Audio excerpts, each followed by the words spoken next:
আল্লাহ বলছে, আল্লাহ আমি একটা প্রাণী বানাইছি, আপনি জান দরকার দেয়। ওই যে কিন্তু এই প্রাণীটা মানে মলত্যাগ করার রাস্তা নাই, কিন্তু আল্লাহ সব 18,000 মখলুকাতের যত প্রাণী সব আল্লাহ বানাইছেন, সেওর মধ্যে কোনো ভুল নাই, সব কিছু আল্লাহ সুন্দর করে সৃষ্টি করছে। আল্লাহ জাতের মধ্যে কোনো জিনিস ভুল ধরা পড়ছে না। এই লইলা গিয়া আল্লাহ সুবহানাল্লাহ।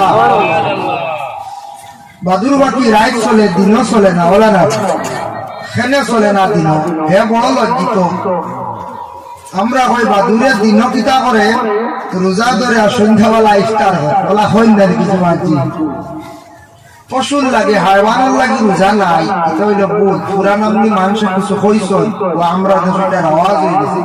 বাদুর বাকির ইফতার নাই, রোজাও নাই, সারাদিন লুকায়িত অবস্থা থাকে, আড়ালে থাকে।